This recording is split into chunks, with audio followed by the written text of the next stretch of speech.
on this computer. And so again, our next goal, of course, is to actually take this project and get it up online. So, I got all my notes on how I did that again. 1 second.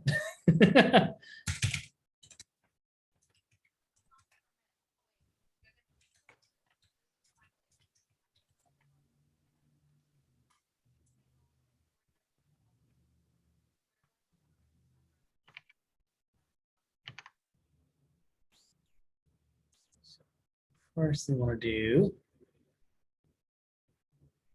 check this quick.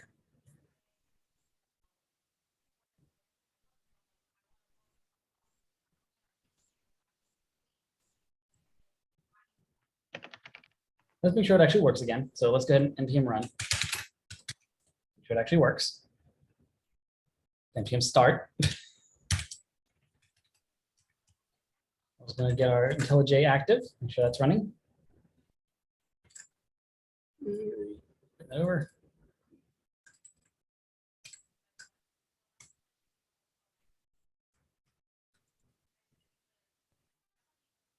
Make sure it still works.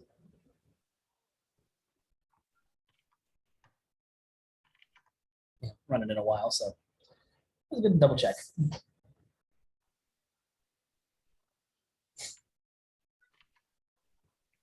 Okay. Oh, my SQL's not running. I don't have that in the background right now.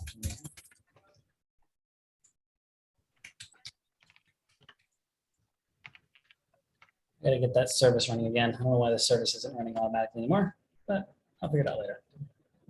Lost someone. Chat though. Lose.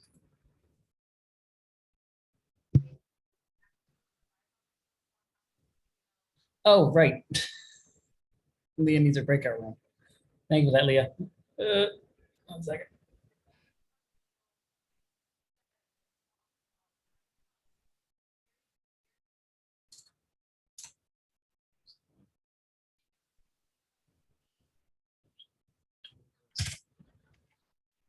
Just choose.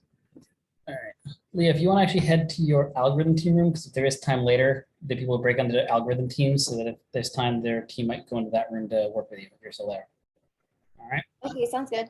Cool. So yeah, just head over there, and then yeah, if there's time, they'll just join you in that room. Thanks as a reminder. So you have to open the breakout rooms. Oh, one more button. Thank you. There you go. All right. So application now started. Now that everything's running. Where did it put localhost? Not there, but let's do it here. All right, so we see our app still is running. It's still up and active. But let's go ahead and do a quick little look at our app again. How does our app communicate with our backend currently?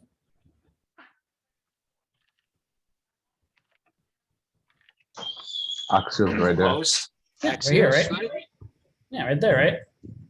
But is there a problem with this?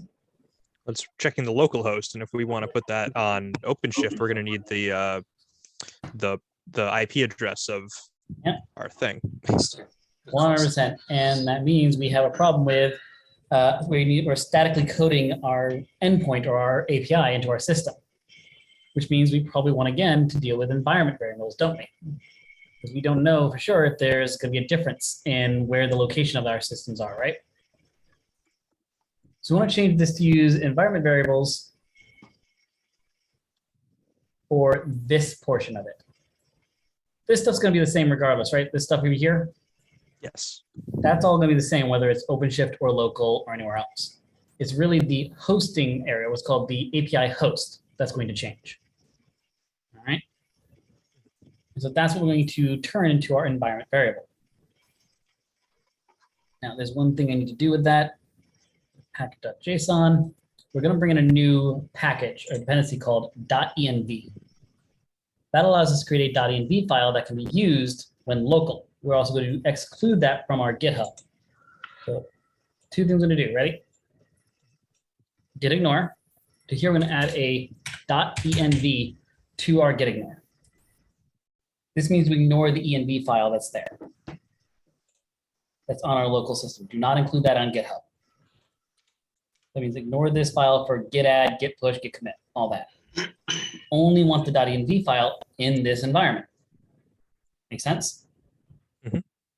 What .env does as a dependency allows you to create a file called .env in your package that can work as environment variables for JavaScript as a backup for actual environment variables. And I've talked about how I've had issues with actually, and it's been annoying sometimes actually set environment variables on my personal computer. Part of that is because I'm usually working on 4 or 5 different projects on my same computer at all times, right? Potentially. I'm working on at least a couple projects at the same time. And I might want to use similar variable names or environment variables for those projects. So I don't want those environment variables to actually be computer-wide. I want those environment variables to be project-based. And that's what .env allows for the developers. It allows for it to be, what's going on for? It allows it to be for development, which, yeah, you could also do that. Forgot about that one. Let's go ahead and bring that in. The package.json, we'll do that. M I env, what it's called. That's by the way, get that stuff.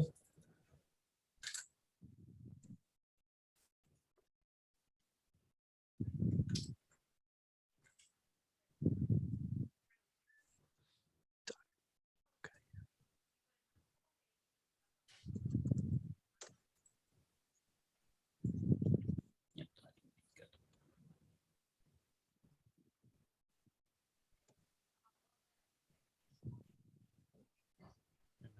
That didn't work for React. Wait a minute. Let me double check something quick. I might be thinking of a different project right now. Double check my notes. 1 second. Questioning that right now.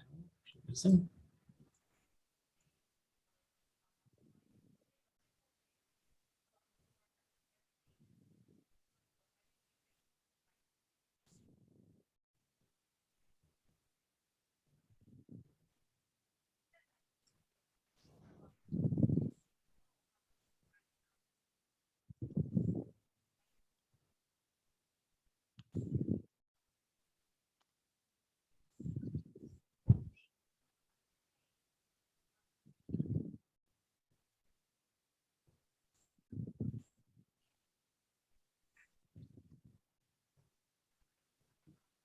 Second. All right, different tool.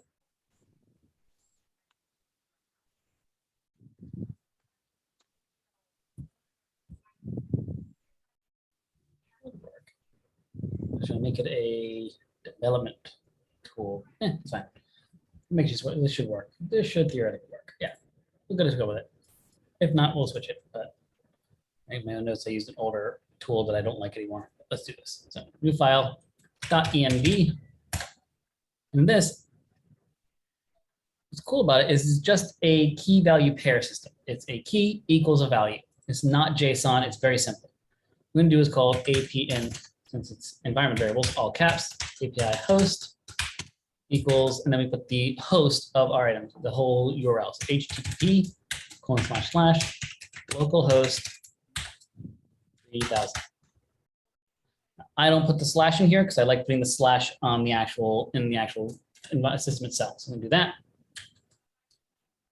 The last thing I want to do is we do need to tell the system to actually use this.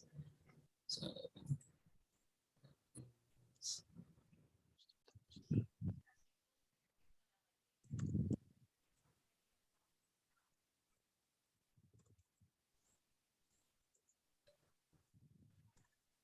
there it is. It's over here in source at JS. At the very, very top, we require .env .config. And that is it. Why is it upset about that?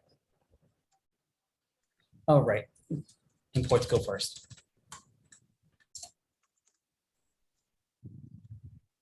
Forgot about that. So, required.env.config. Mhm. And what all this line does is just tells it, hey, find the .env file and load it into the environment, into the process.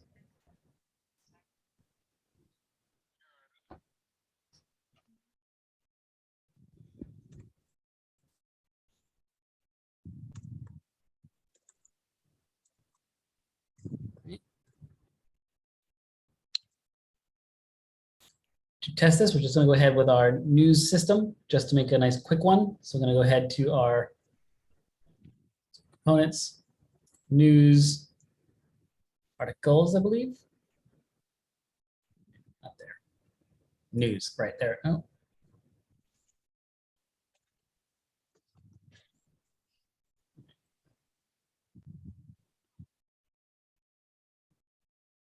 I think it's just on the article. Because you got one. Oh, no, I remember we made a news provider. I forgot we did that Oh, to show you guys a provider with a use effect. I forgot we did that. I did that that's not how I would normally do this, but that's what we did because I wanted to show you this concept of use effect and show you another provider. I forgot we did that. So it's here. How we're going to change this now, we're going to take this local host, rid of it, and do $ bracket, because we're now going to inject some JavaScript process, which is a node, which now refers to the node process, which is running our app, .env, and then the environment variable, host API host, sorry. Now,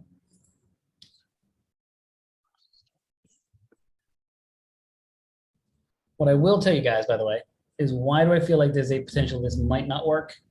Because technically, this is run on your client's system, on the browser, not on the server, which is where the environment variable might be stored. So I'm like, not 100% confident this is going to work, but it should. It still could. So we're going to test it and double check. I now have to kill it because I needed to run the app.js file again, which I haven't saved. So I need to actually load this thing into save. Oh, thank you.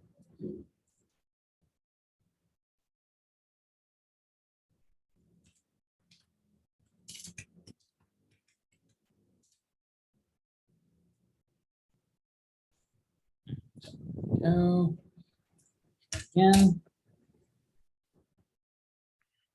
Can you go back to the news provider?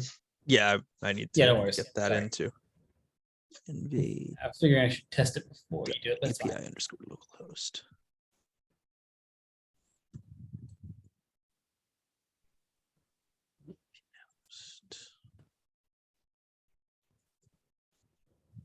Okay. Oh. It's not FS.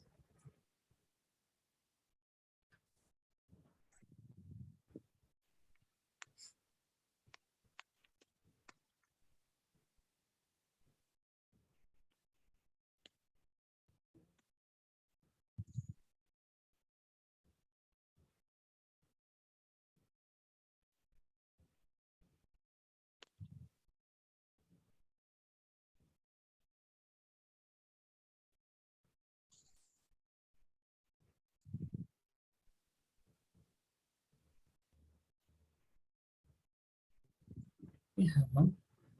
Do have environment variables.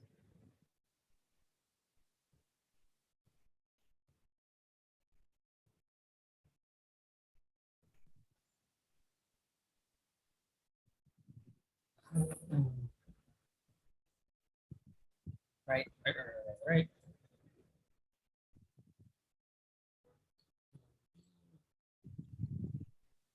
Can I do that? So React care for React app environment variables.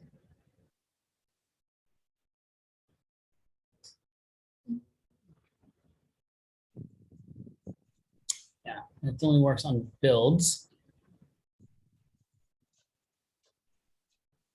That's why I've used other things for React.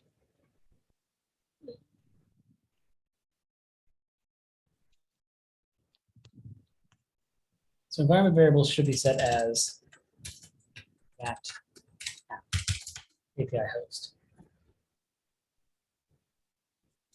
I don't think it'll work with .env, the package. Like I said, I got my new Mac is very finicky with environment variables. That's the only reason why I'm doing this. I've used React variables before in React. I just have used them locally. That's kind of, I've been using a workout in my other projects, but I want to teach you guys the environment variables.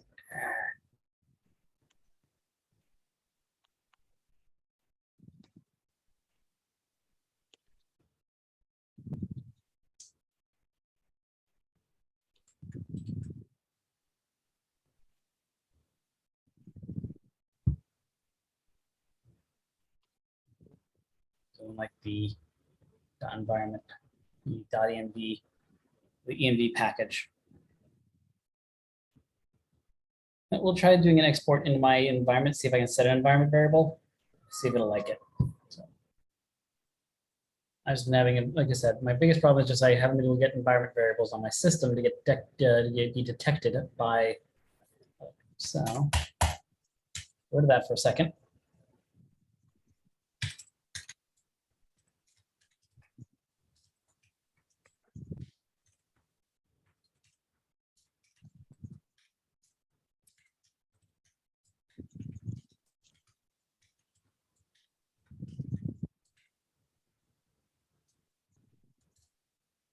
That. Should I type that in right? News provider. Launch good. So let's see.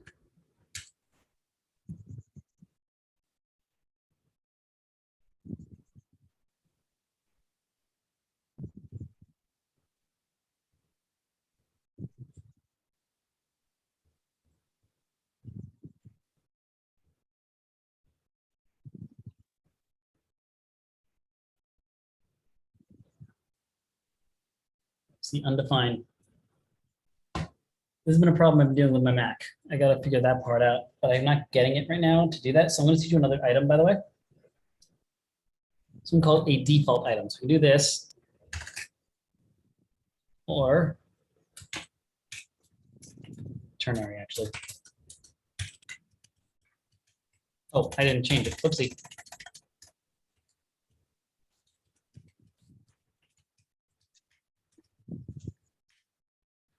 I changed it to that because that's what React looks for.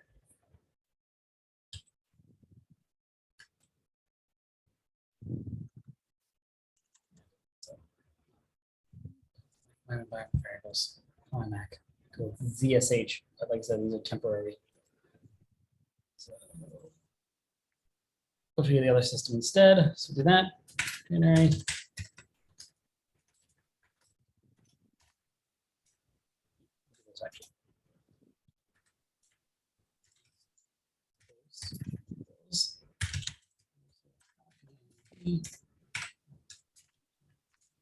Host. // local. Okay.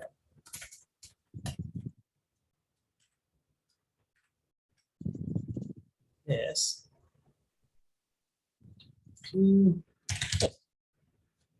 So what this does, by the way, so this terminology here, what this does is say, hey, I want host to be defined to this item. However, if this is undefined or empty, use this instead. This is your default value if the item here is not full, if it's undefined.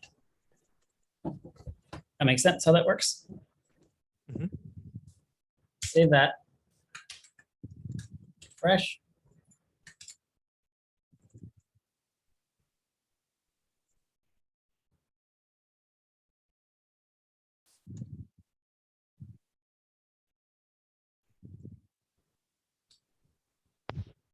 Cliff, the thing that you just showed us right there, const on line 16, would that be considered a ternary? Not quite. It is a, well, it's not a ternary. It is something else. I can't remember the name of it right now. It's on my head, but it's just kind of a, it's a, oh, damn. I can't remember the term for it. It's like a catcher, but I can't remember the name of it. Default value. Man, I'm drawing a blank on what it's called right now. I have to look it up later. I think it's, yeah, I would call it just, it's a default value. It's not a ternary because we're not doing a true or false concept. So this would be, a ternary would be that process env dot react app or host with the colon. See how the difference is? Okay. So that's a ternary expression. This should work too.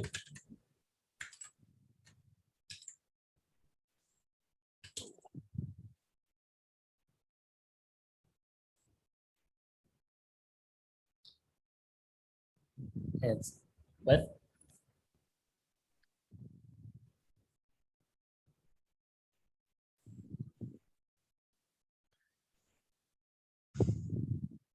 Is it coming back as true? It was undefined, wasn't it? Hold on. Console. Wait a minute, hold on. So it is getting the right location.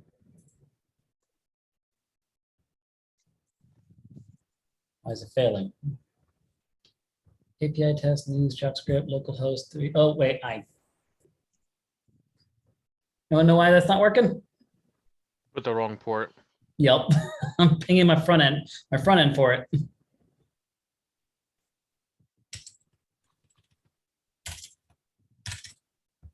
Oh, we want 80/80, right? Want to ping the back end. Yeah, I want to. Yeah, I should probably test something first. Then. Well, it Maybe looks like it was showed actually- up when you went to that screen. Yeah, it's there now. Good.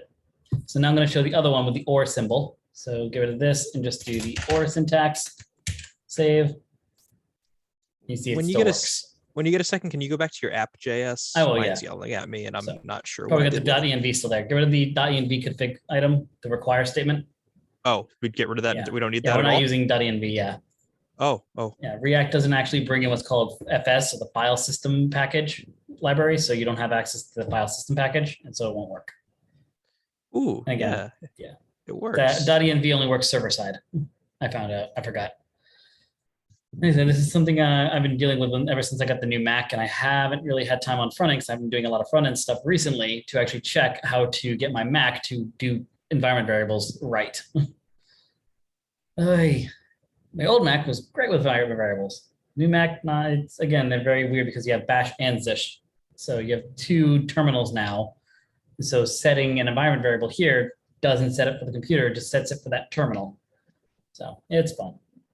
I have to look into that a bit more. I haven't really had to deal with it much, so I didn't think of that. But this should work. And once we build it, the idea is that this will be set on the OpenShift side, and so it should work fine. Yeah, that should work.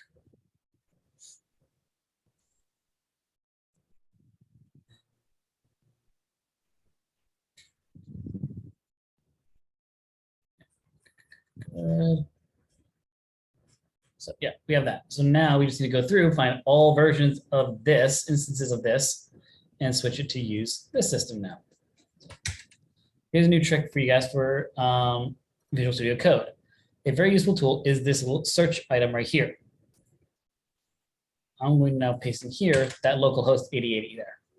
So now I can find all the locations we're now pulling from a post. And now I can copy this line here. Let's start looking through. So we go to login. So you have one on login. We have it looking to here. So I only need that variable once. And then in both of these locations, we're just going to go ahead and switch it to post. $, bracket, post. Is that not backticks? Those are not backticks. Tick. Backtick. Here, I don't think those are backticks. And for anyone who doesn't remember, backticks are the button to the left of the one.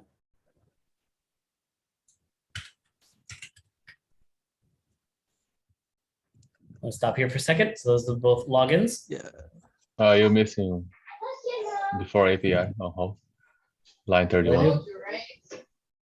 What happened? Oh, line 31, you're missing a bar. Sorry, I forgot slash. the name of it. Yeah, slash. There you go. Thank you. This is hard when you speak some other language because you think that on your language. Right, trying to know the terms in other languages can be tricky, yeah. I've been learning that a lot with trying to interact with my wife sometimes. So I have words and she uses the word, we needed peanut butter and she kept telling me the word for peanut butter in Spanish. I'm like, I don't know what that is. It starts with an S. I'm like, that sounds nothing like peanut butter. I had no idea what she was asking. Semicolons, I always forget semicolons. Yeah, semicolon, colon, backslash, forward slash, all of things. Yep. Yeah, dealing with the languages, that can be difficult. But yeah, give me the line number is what helps. But line numbers are great. That's why I always make sure the line numbers are visible. All right, so login done. We're going to head over to register next. We look here, we see we have register here, here, and here. I don't have to add it to each of the three functions, to each function. So I'm not going to add it to the function. What I'm going to do, I'm going to bring it up and add it up here, like with let navigate. So I'm going to bring it over here. So that way I can access it in multiple functions. So if I put it in functions, we know that what const does, const scopes it. Remember that. If we used var, it'd be different, but we don't want to use var. Var is considered lazy JavaScript development. So we want to use constant let. But remember, constant let are scoped variables. So they only exist within the curly brackets that they're defined. So if we do that, we don't have its const inside of this function. It only exists within the onSubmit function. But since Remember to it's use here, backticks on every URL. Sorry. Yeah. Muted. we didn't use, yeah, I didn't want to do backticks too much to you guys, but because again, I really wasn't trying to teach you guys JavaScript, but it is useful. I really should just have done that from the beginning. Host.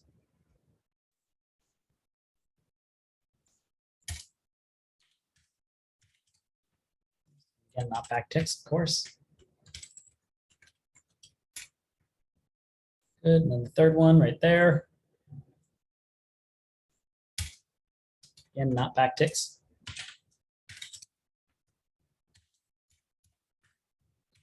Okay. 3 more. So now a developer should have one file again. Oh wait, register, sorry. We're on register, not developer.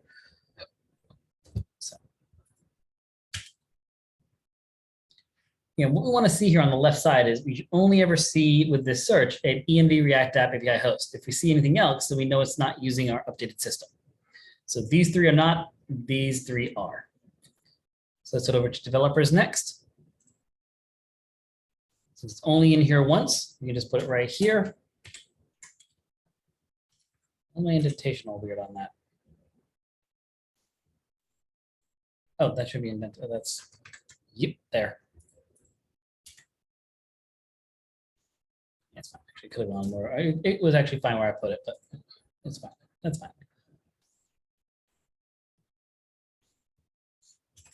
Backticks.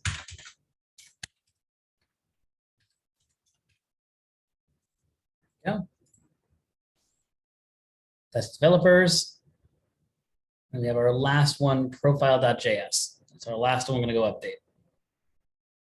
Now, in a normal environment, you should definitely be doing this kind of stuff from the beginning. But again, I didn't want to do too much at it each time. We were focusing on JavaScript at the moment. We were focused on React. I didn't want to do this whole thing here yet. So unfortunately, this does make our life a little more difficult. But as long as you're starting from the beginning using a prepping for environment variables, that does work better.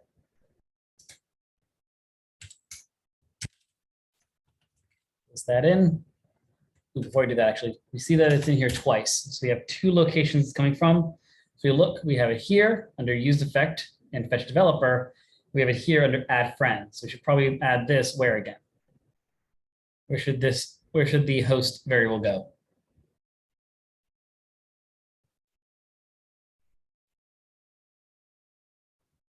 Line 20. Yeah, outside of the function, outside of the functions. Yep.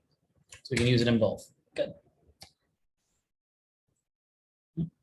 Now this one already has backticks, so that saves us time. So host close, and then down here on line 52. Same thing.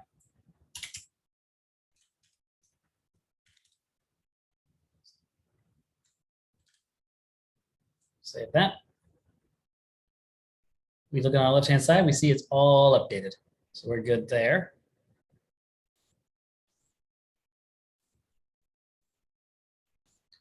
And the last thing we do, of course, is just we're going to do a quick little check of the application to make sure everything's still running. We made a bunch of changes.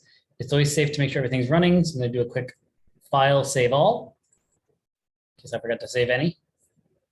Pop back over to the site and just click on things, make sure I can still do everything. So home, log in again.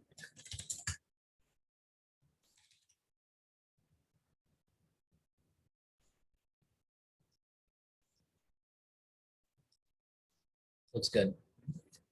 So it seems like our system is still functioning. And now we have an environment variable ready to go.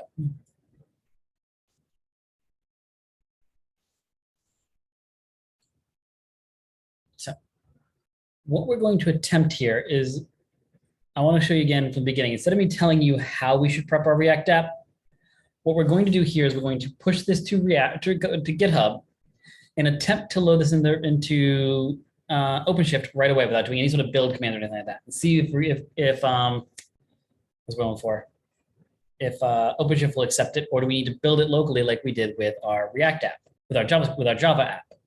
We know with the Java app we had to run our Gradle build. Remember, we had to build our app with our IntelliJ system. How does OpenShift handle React? So let's try that. So I'm gonna kill the app. That way it's good and ready to go. Let's go ahead and do git. Oop, not there. Okay. API host env variable.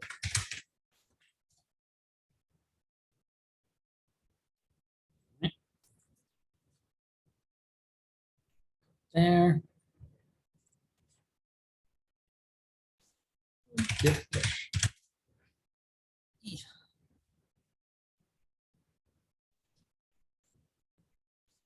So back over to OpenShift now, and let's add that repo and see what GitHub does. Let's see what what Red Hat does with that. You only just pushed the stuff that we changed, and now we're going to add that to OpenShift? Yep. Yep. Okay. Just We're making gonna sure see, I and got what I want to do here is actually go through the process where if OpenShift does need us to do more, we see that message. We see what that looks like.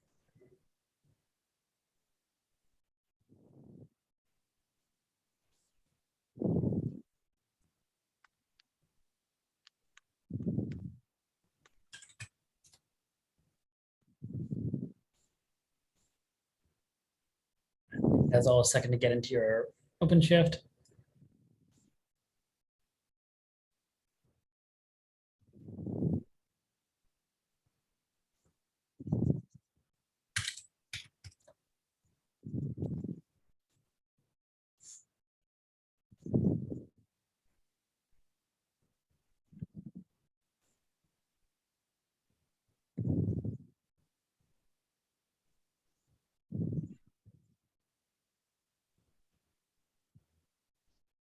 I also recommend now, since it's been a couple days, most likely your systems have also been turned off. So just go to the edit pod count and turn it back up to 1, each item, just to restart your servers, get them back up and running.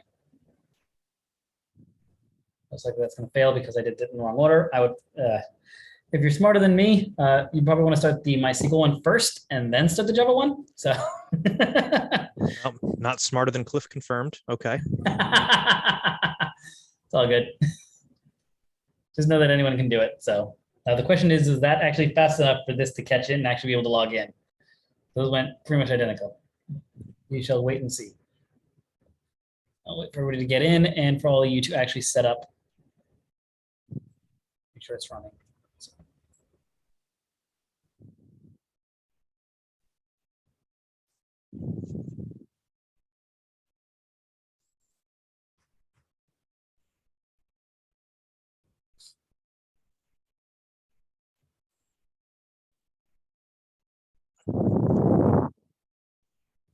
How we doing? So good.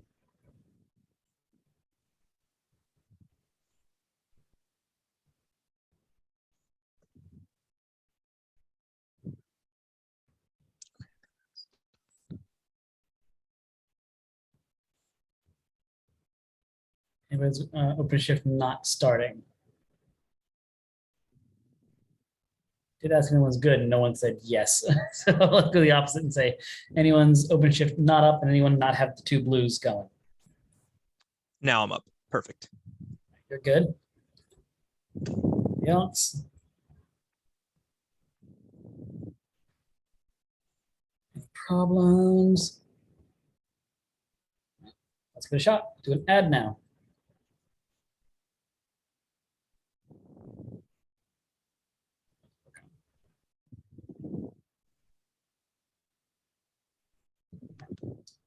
Yeah, and go ahead and do import from Git again. Let's go ahead over to GitHub.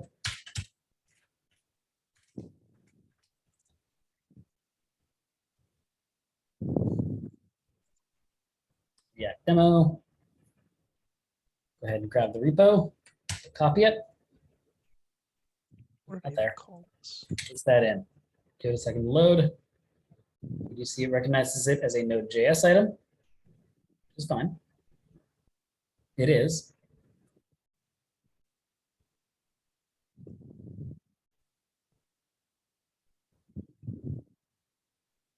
Application, that's correct. We want to put it in the same application that's already there, the Geeky Likes app.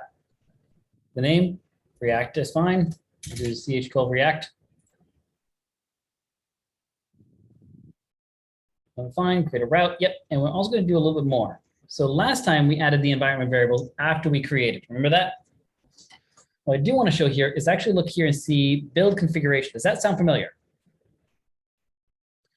Based on the environment variables.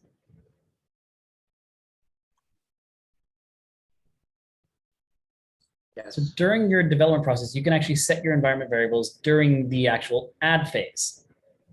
So with your personal projects, if you want, instead of doing what we did recently, you could actually go MySQL first, then load your Java item and add all those environment variables during this add process. And then put your environment variables right away. So you don't actually have a Java project that fails until you get a SQL system going and having to edit the environment variables later. So that is something you could do. These were not obviously links the very first time I saw that. So this is much better. So we're just gonna do React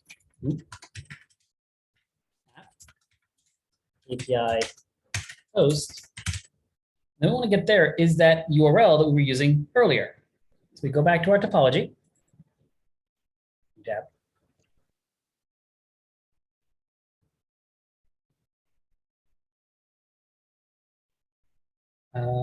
Click on this guy. Now, there is a good argument to wonder, can we actually access it through the service's IP address, port 8080? We're not going to mess with that today. We're just going to go ahead and use the URL right here. So copy that. Paste that in here. Nice and simple. Make sure, again, you do not include that slash. Do not have a slash at the end of on the end of the right, because we add that in our code. Sorry, I was getting the other thing.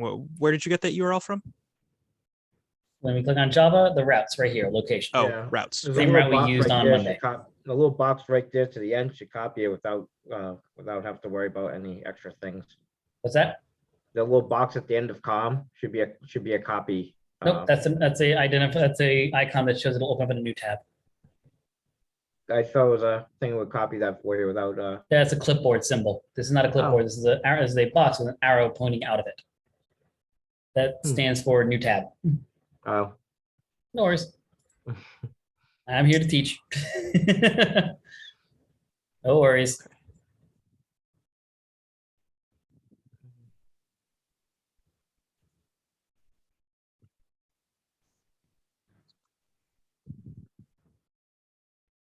We got that copied, moved over. Let's go ahead and click create. Sorry, what did you meant to? You created a node. JS. I was setting up my environment. I didn't see it. Just point to the what's the word? Just point to the repo that your item is on.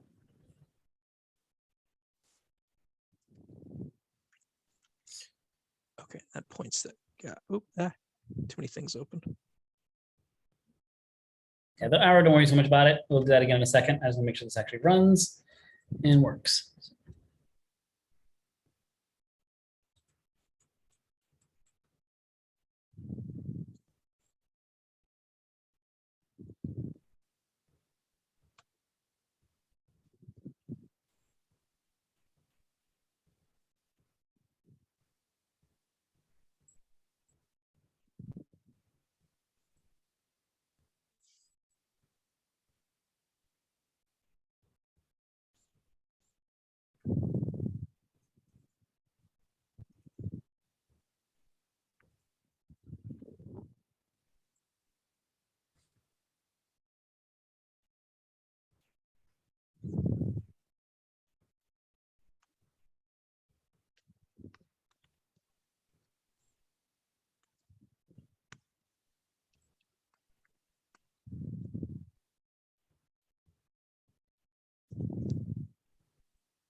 Still streaming, so still running.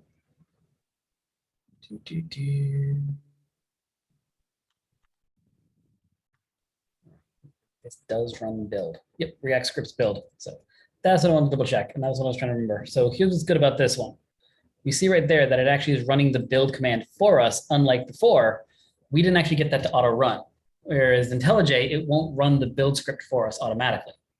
What's really nice about the node system for OpenShift, the node environment that it pulls in, it not only scans to find out which build I should run, it actually will go ahead and run the React script build. So what the image that OpenShift has, they were so effective in their image. And that's why, again, it can be nice to that's why I actually personally kind of like the idea, at least for the introduction to OpenShift, is to just start with using the GitHub method, because the images that OpenShift has are very nice overall. They're actually pretty good images for all intents and purposes.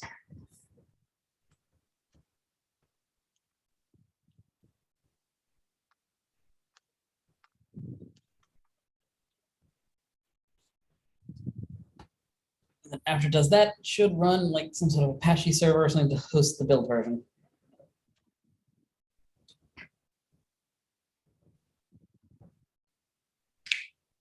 Because it runs the React script build command, that should set the environment variable for the program now. Because we said before, React actually runs on the client's browser, not on the server in real time. What happens is that when the user types in the URL for your React application, what React does, it sends down the entire React application to the browser's computer, to the user's computer, and so that the entire React application is to be run locally on their system, and the only external commands are for data. On original websites, whenever you went to a new page on a normal website, you would actually have to ask for the JavaScript file for that page. Each and every page, and each and every page would be rendered originally on its own. Not efficient. So this is what we do differently. We actually send the entire React app down. This is where a difference is between a Node Express app, which is Node Express, which is the server-side version of JavaScript, which is similar to Spring Boot. Express is JavaScript's Spring Boot for all intents and purposes. It's not a perfect parallel, but it's similar. It's good enough. Yeah, looks like it's done. So, click the topology for a second. See, it's there. It did create a route, right? Yes, it did. Good. Okay, good. So, let's click on that.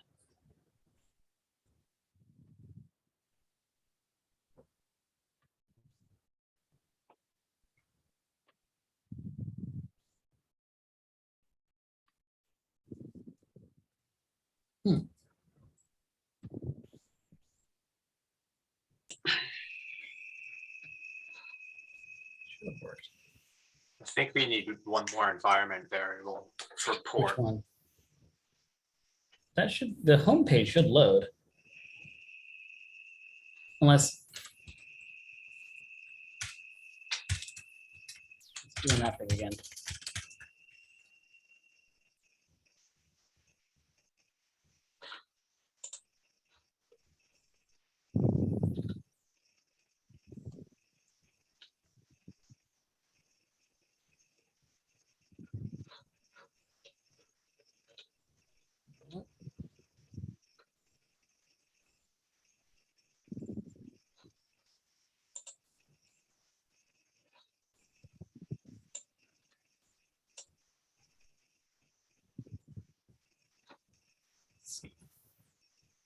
import environment.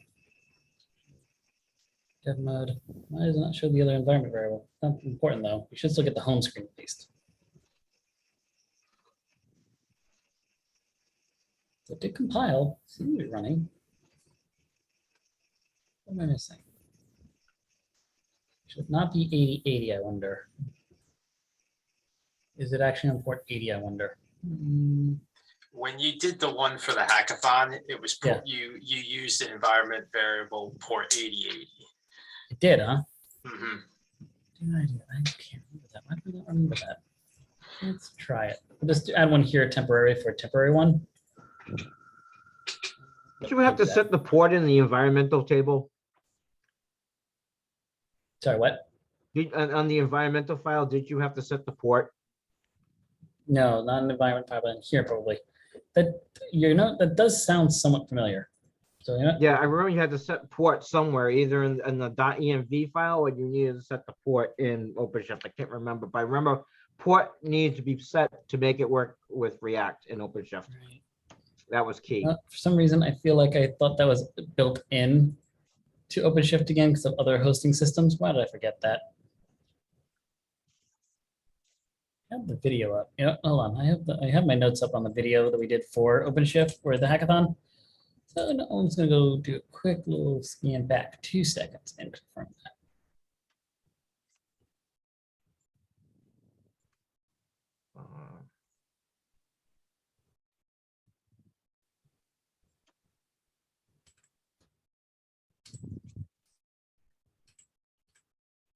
It sounds like it might be right.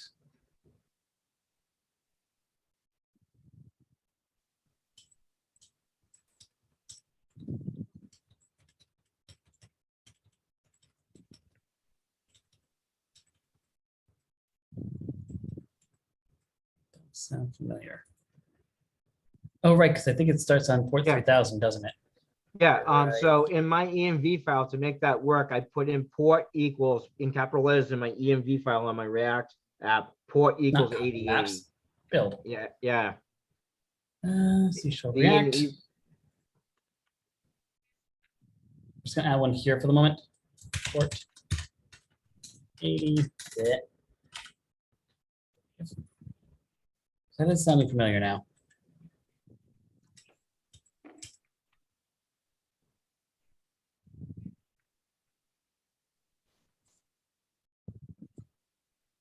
Wait, that's not gonna fix it. Hold on, I'm doing it wrong. Build config. My bad. Yeah, save that. Reload.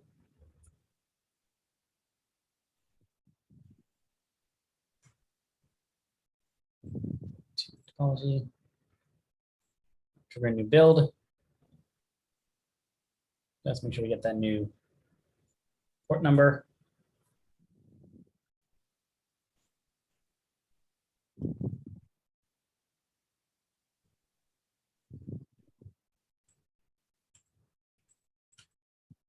looked like the service changed only to 8080 and not the other ones, or maybe I'm just illusion.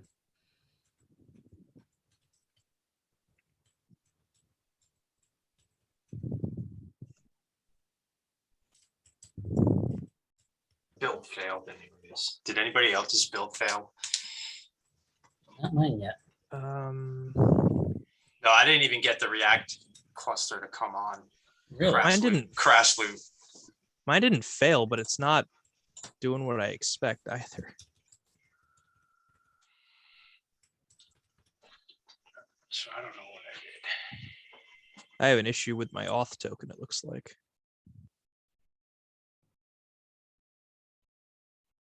I don't know though. This is still over my head.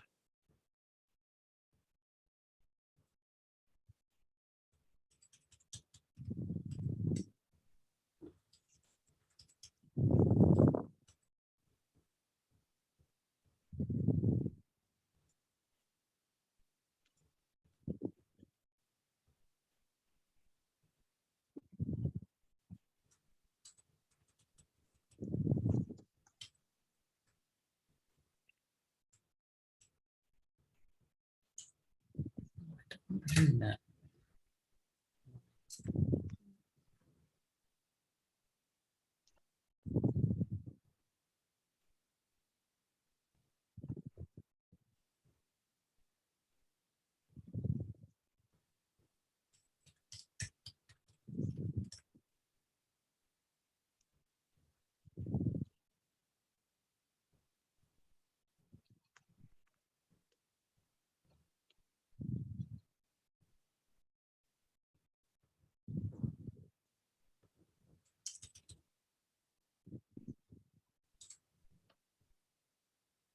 Still running.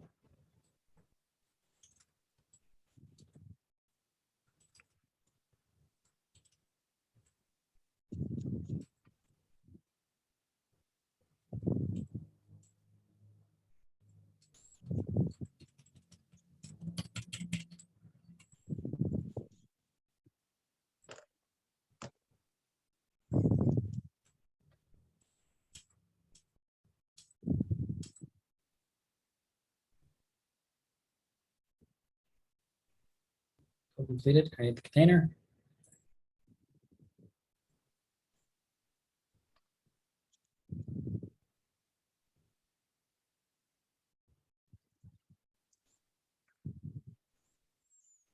So the other environment variable you added, it was just called port and you assigned it the Yep. value of 8080.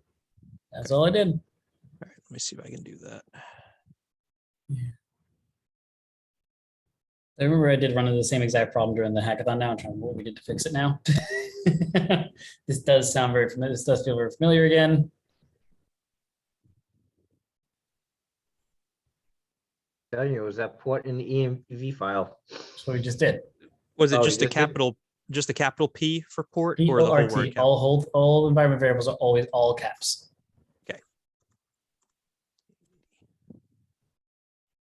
After I save it, I have to make a new build. Yes. I think so.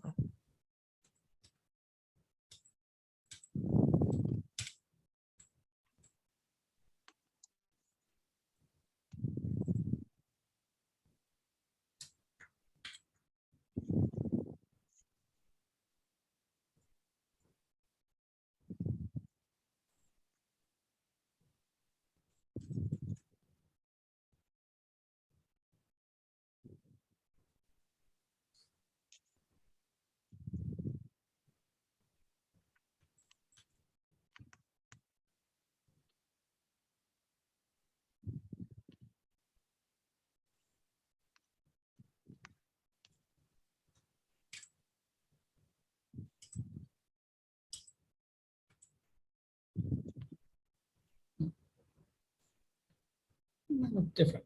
Might look differently. Not getting a thing that says my item is hosted. Different than what I had during the hackathon. Oh, there's warnings. That's fine. Okay. Oh, still going. Still streaming. Okay. One warning. I don't think it's actually hosted yet. That's why. Actually, I don't think it's running. We're waiting for it to actually say the item is now up and running on port 8080. We're waiting for that line, I believe.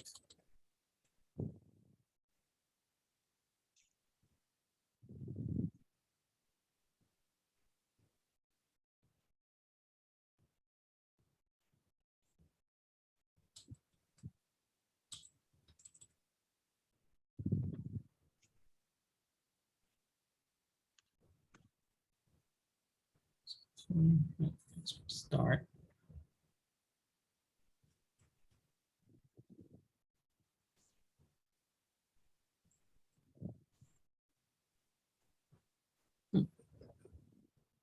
This feels wrong. I'm not sure why.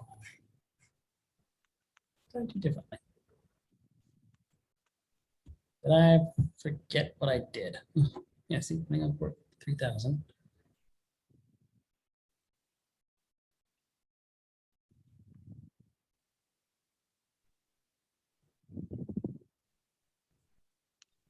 Wait. I think I know why that did that, because I think we weren't using the build version of it. We were actually using the development version. Why did we just have a development server? That's not right. Second. Gotta test something.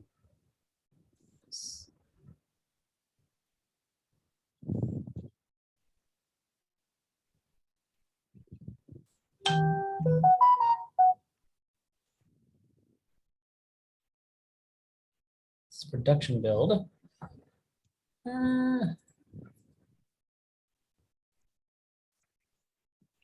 you do anything, let me do this quick. So go to So we have an item here. Routes.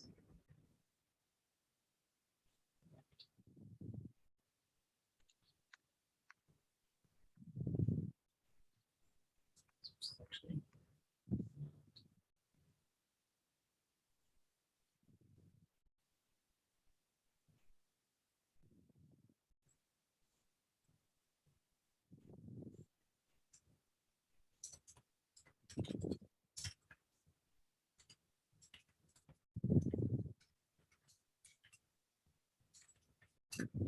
I might just do this from the scratch from the beginning again. I think I want to use 80.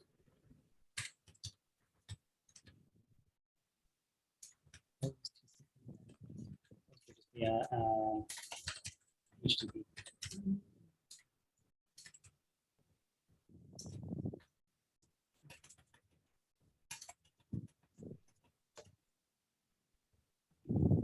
Oh.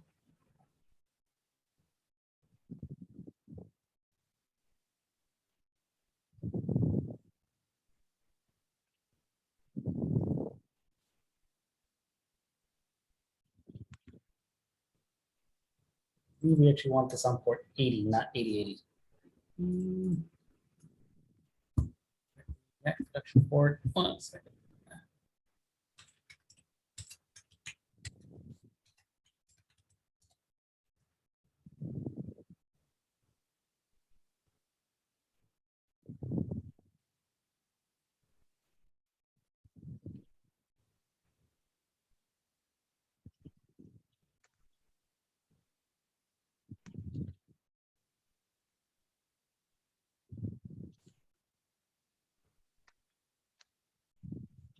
I haven't even tested it to see if it actually works or not. I didn't need to check the port number. Hold on.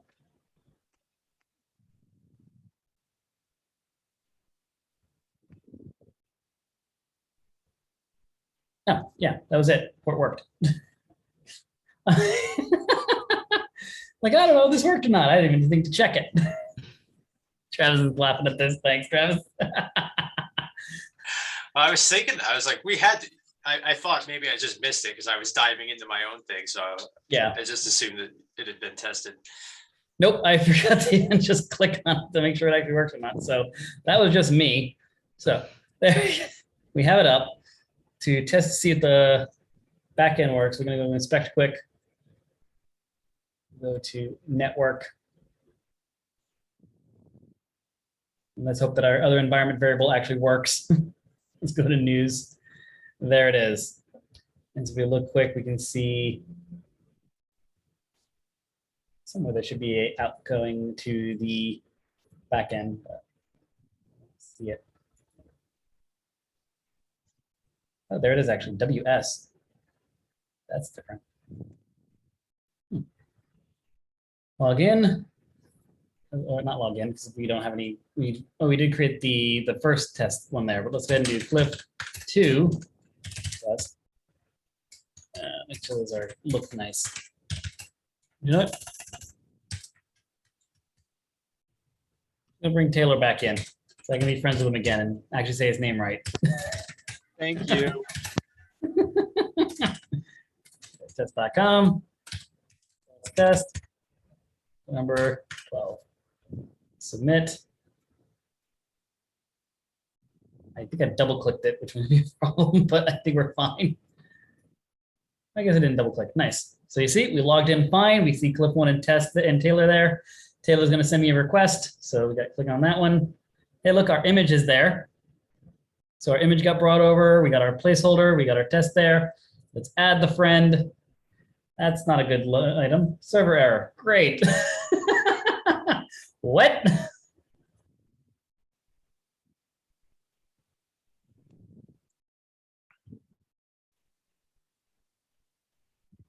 Cannot execute statement, nested exception in or field ID does not have a default value. What? SQL error.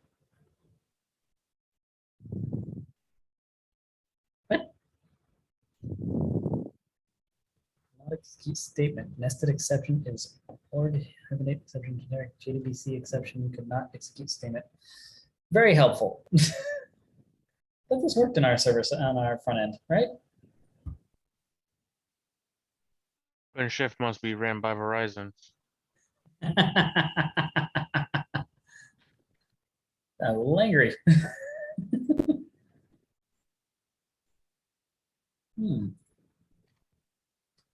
Very useful. Something wrong with the SQL database, huh?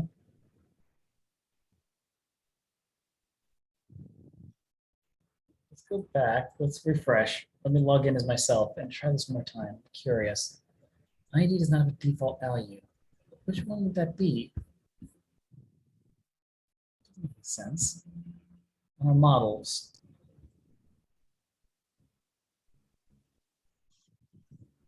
I should have to drop. I might have to drop my database. ID generated value.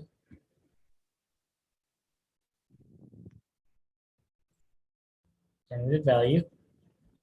Generated value. Generated value. I don't think any of my IDs are not generated. Generated. Generated. Generated.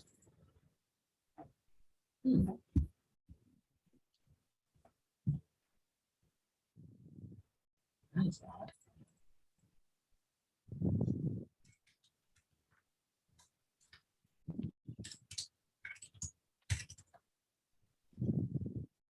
That's not right. Yeah. On that.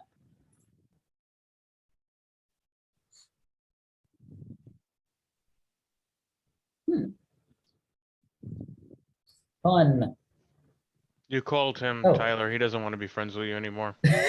Damn it, I knew it. SQL error. Field ID does not have a default value.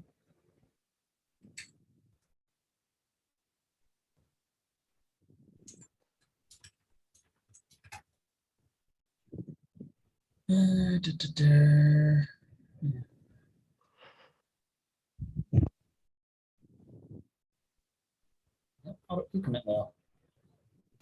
So the question is, which database is it? I'm thinking it's got to be the friendship one, the relationship one, because that's Isn't that the because you didn't update anything on the front end for localhost What's that? being on OpenShift?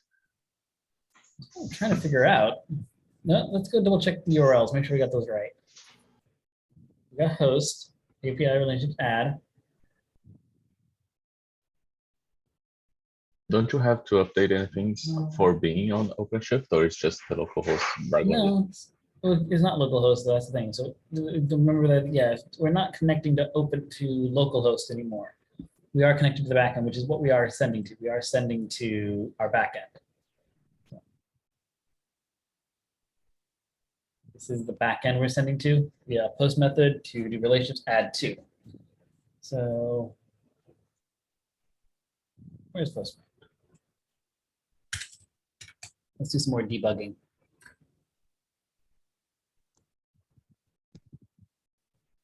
Really?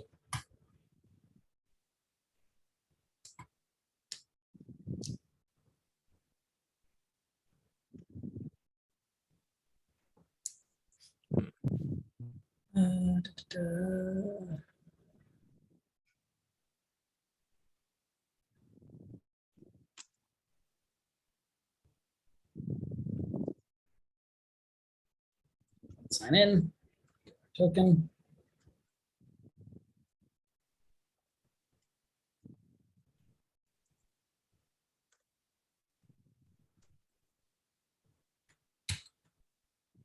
That, go to developers, relation, paste that new token in, even though that token's fine, whatever.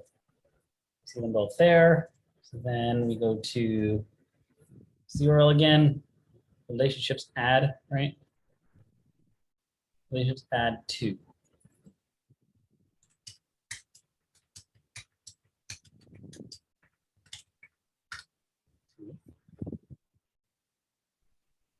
And that should be a post. Server error.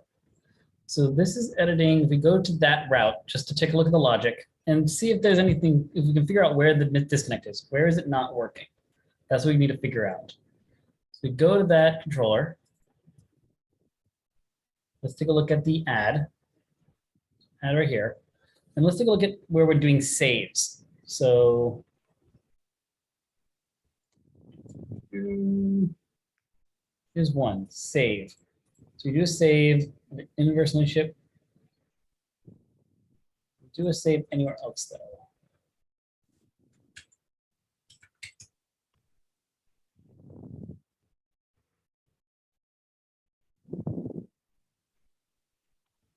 So we're saving both the relationship item. So we should probably check on that and see what's going on there. So I'm going to try this. Ready? SQL database. Not that. Pod. I'm going to connect the database is what I'm trying to do, by the way. Terminal.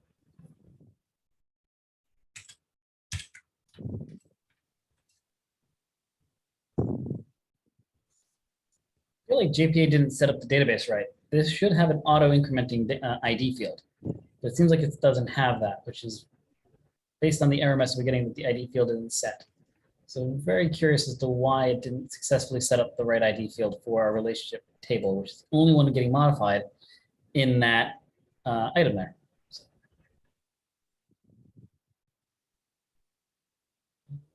Database user. Paste. See.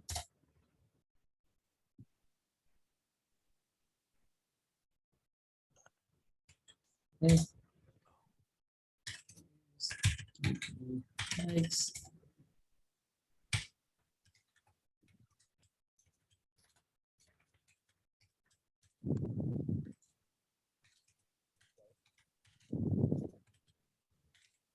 Have tables.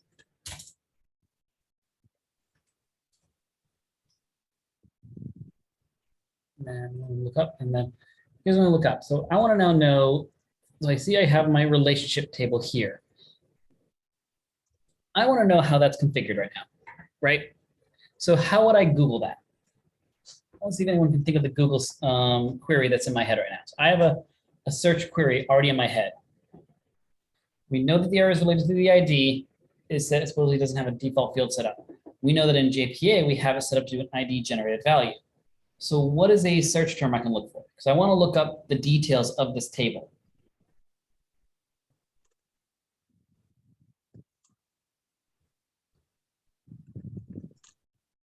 Any guesses? Aaron So posted something in chat. Oh, but that's an idea. So we do this, try that.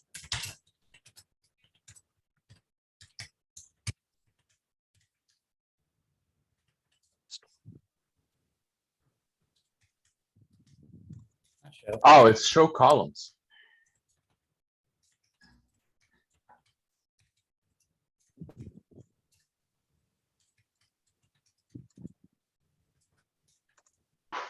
From relationship, no? Where did you find this? That it? Huh, all right, these are the primary keys. That's wrong. So yeah, we can see here, this is wrong. This is not the primary key. These two are set as primary keys, and with the recipient ID as being the auto increment. ID is not. But it has a default of null. So this is definitely not what we're expecting. And if you want to confirm that, I'll go back to my SQL here on our local system. SQL-u root p.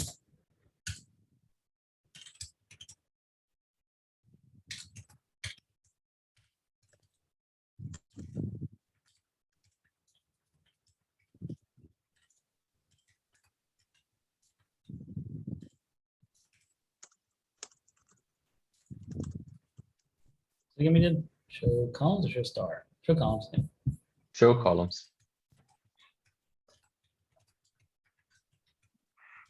How did you know that, by the way? I had to do it so many times to debug my app that I know. Um, Now I now know. Main thing that would be look at the table schema. So schema is the term I was hoping that you guys want to know about. That is a very common terminology, by the way, schema. So, oh, it's already 9:30. Jesus, that went fast. So you see here, yeah, ID is our primary key and it's auto increment. So something went wrong between our local system and that. Now this could have been that we set this up once and then made changes to our relationship model in JPA, but JPA didn't edit our local system. It didn't change the schema of our local system because changing primary keys is not a common setup. So we want to definitely take a look at our relationship model again and take a look at this. We might do this next week though, because we're already at 9:30. Dang it. So I have a quick question that's a little bit unrelated to this, Cliff. Go for it. I messed up my URLs in the React that we were coding locally. Do I need to delete what I have in OpenShift and build a new one with a new link, or if I just rebuild it after I push to the GitHub? Yeah, once you push to GitHub, it should auto detect and update with the build. Good. That's the answer I wanted. Thank you. Yep. So I like the GitHub thing because I think it sets up constant integration. So. I'm sure I have to do everything that you just worked on, but I couldn't even get that far because all my routes were being denied. Oh, good. I did have to figure out why it did that. I might have to drop my table and rebuild it, see what it does. Because yeah, this has the ID key here on this one. So this should be set up as the primary key.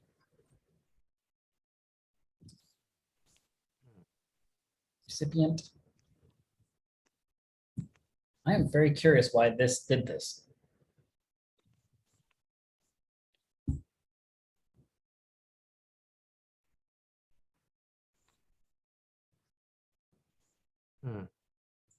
I am very confused as to why the OpenShift or JPA did that. That does not register for me.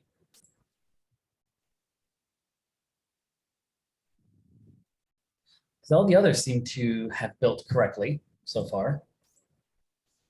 I was able to create my account and everything, so there's nothing to take a little peek at as to why it did that. We might just need to rebuild the SQL database potentially. I'm going to do a couple tests over the weekend. I'll have to look into this, unfortunately.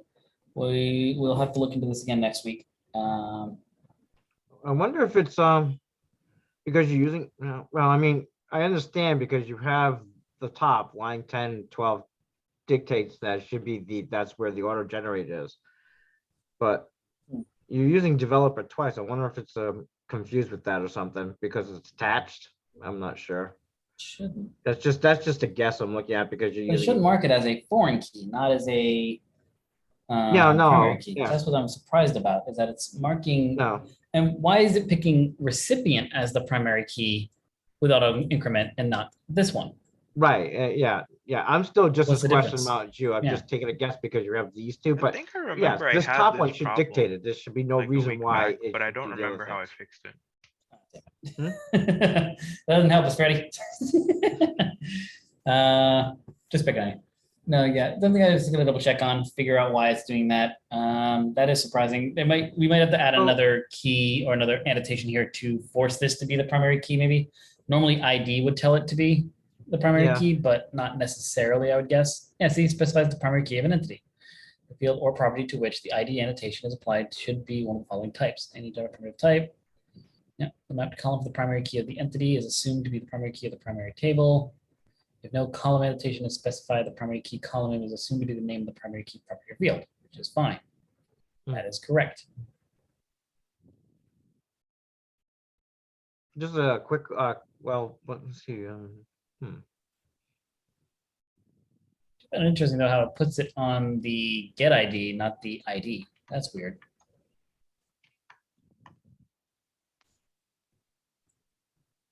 I was going to put it here.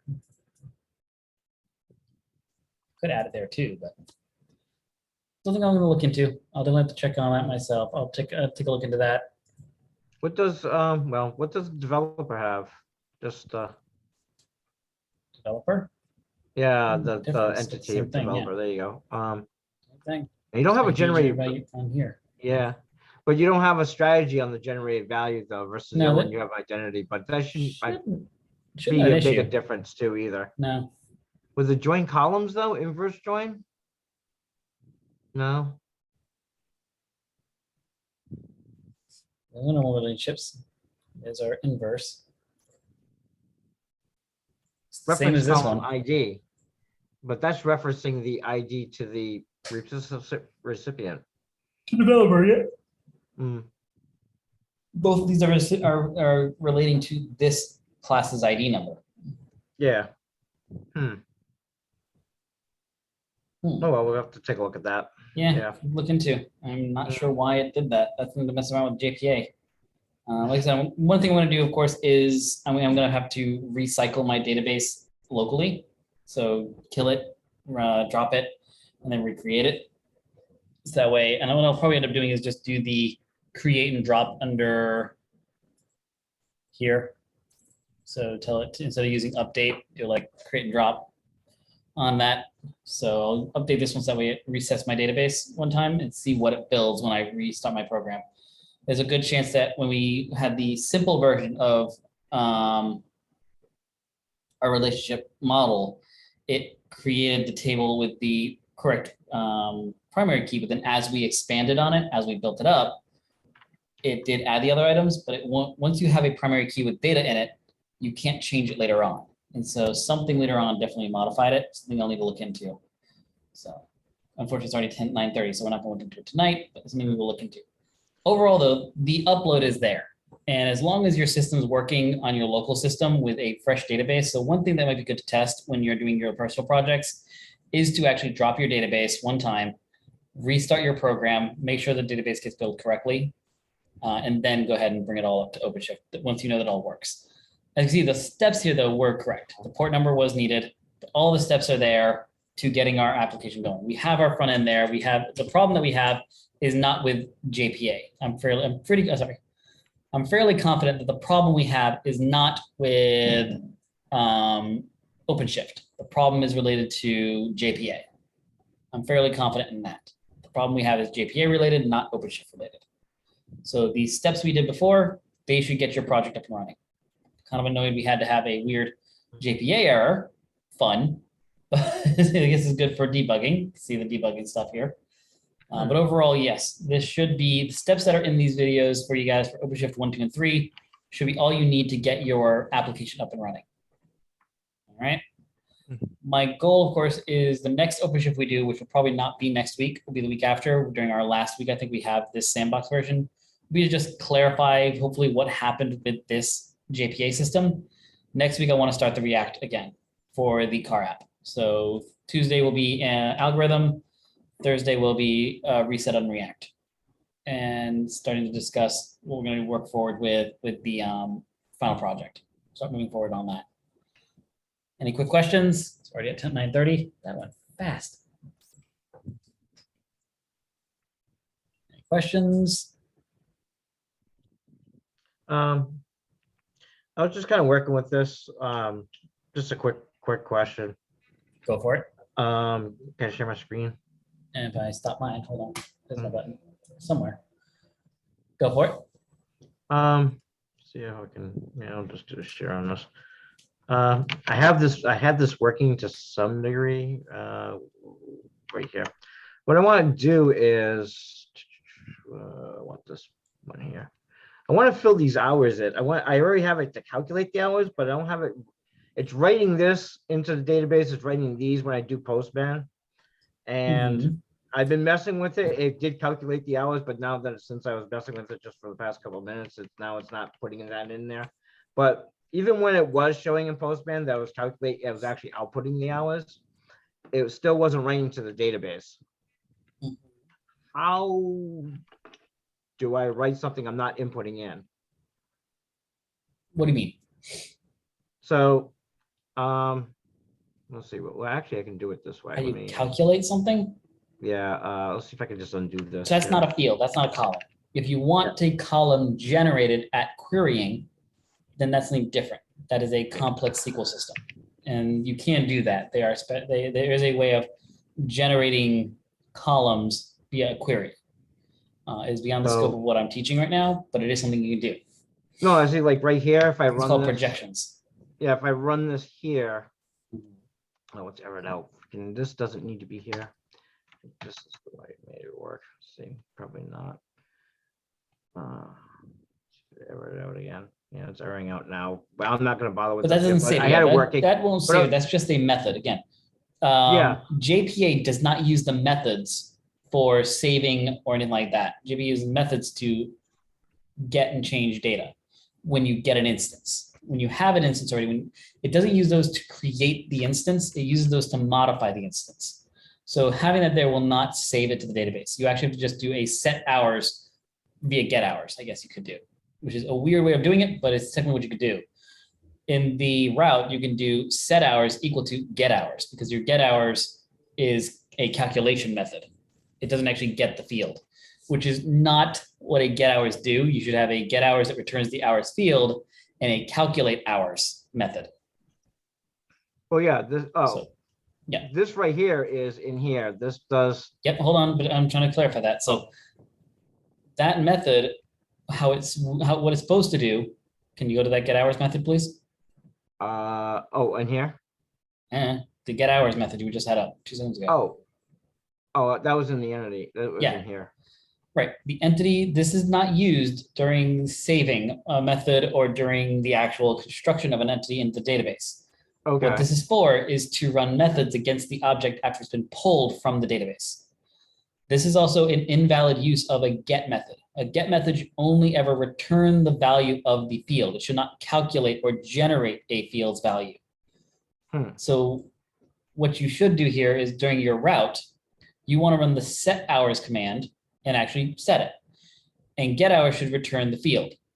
What you want though is a method called calculate hours that you will run in the route that you then use the results to set hours. Does that make sense? well, like I said, this is actually, this right here is generating the hours. This Right, is but what- that's the what's wrong getting use of back it. my- So this again, though, message that's back the here. wrong use of get hours. No, I'm saying that this is the method I'm going to be getting back. It doesn't, I know you're Again, saying though, it just but- doesn't belong here. I'm Right. just saying that that is what I'm getting, that's my method True, I'm but running. with. that's right. And again, that's your calculate hours method, but this has nothing to do, this method, get hours has nothing to do with saving data to the database. No, that's what I'm saying. I understand that this doesn't belong here, but I'm saying that you're saying that this little piece of code should be a route. Separate to do method. that. No. It's in a method that the route uses to then Oh. set it to hours.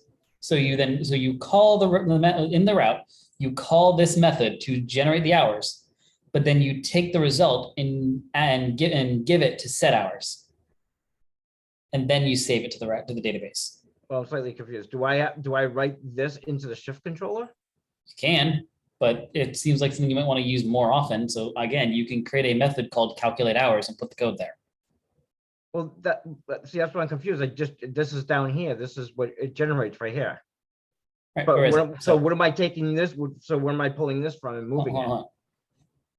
Where are you using that method? Where are you using the get hours method? This is where Right. you just told me I shouldn't be putting it into the right here. Where are you This is using that method? right here. Right now, I'm currently using it that right one. here. This is the only place. I'm This using it right method, now. this method. Yeah. Oh, Where that are you method. using this method? Are you calling this method anywhere? No. All I do is just go to the control and just say save, and then just saves whatever. Right, that's what my point is. Save doesn't run this method. Okay. So this method is just, this code is just sitting here not doing anything. Okay. So where's the route that you're saving this entity? Where do you save this entity? When you create, where's your post method for this entity? In here. Add shift. Right, so you just save it. In here is where you should call that set method or that calculate hours, the get hours method. You really Yep. shouldn't have it there, but you calculate the hours before you save. So above, hold on, above this, I would add the comments, so you know to do this before returning. So above this, Oh, yeah. comment, calculate hours. The next line, set hours to new shift. Oh, okay. So I use the setter. Mhm. I'm then you gonna save. use like shift dot set. Yeah. The save item only saves what's in the fields. Okay, Right. It won't actually run the methods. It only saves what's in the fields. It takes the state of the fields and saves that to the database. okay, It does not run any setters or getter methods in order to save. The save just takes the current state of the fields and saves it. Mm. Since you don't set and you never actually run the set hours, it doesn't actually calculate the hours. okay, So that's why I'm saying you Because- also, and it's why you want a calculate hours method in your entity, not the set hours method. okay. See, see how Postman actually returns back the actual hours because I have it as a getter in the getter. Yeah. But it's not saving it because I still Right. need to put- JPA is what, it's not JPA, sorry. Jackson API uses the setters and getters. Okay, so not this is your- where I'm getting yeah. that from. Okay. Yep. All right. Okay, I understand now. I was like, well, it's showing in Postman. How come it's not showing in the database? No worries. Yep. All good. Okay, I understand. Cool. Thanks. Yeah. And I gotta point you in the right direction. You're good. Alrighty. Stop sharing. Mm-mm. Awesome. Any other quick questions? All right. In that case, have a great long weekend. I'm going to try to figure out what happened with the JPA, but I wouldn't worry so much about it. Very few of you are going to have anything that complex of a relation of a model in your personal projects. So don't panic that I had that issue with my setup. It shouldn't be something you need to worry about. If you are running into stuff like that, we will work it out. We will figure that out. But yeah, I'm going to try to take some time when I can. Hopefully I'll have some soon before the next Monday we have to be able to look at that and figure out why my JPA is building the database wrong. But first thing I'll probably do tomorrow is just, kill my database, run the application and see if it has a bad schema as well as on my local as it does on OpenShift. If it doesn't, then that might be an OpenShift issue, and that's just going to be a can of worms I'm not looking forward to. But I'm expecting what happened on JPA to have it on mine if I was to recreate the database from scratch. I'm expecting that result. So something in my JPA configuration is weird and wonky. But that's for a future day to figure out what I did wrong. But everything looks right. But we're good. I'll see everybody on Tuesday. I'll try to see what time this weekend I can do some meetings for for the algorithms, but please make sure you're post questions on Slack, because even if I can't get to them, someone can help. I might be able to at least find 5 minutes so I can post a tip or a question. Matt, if you're still stuck, let me know on Saturday night.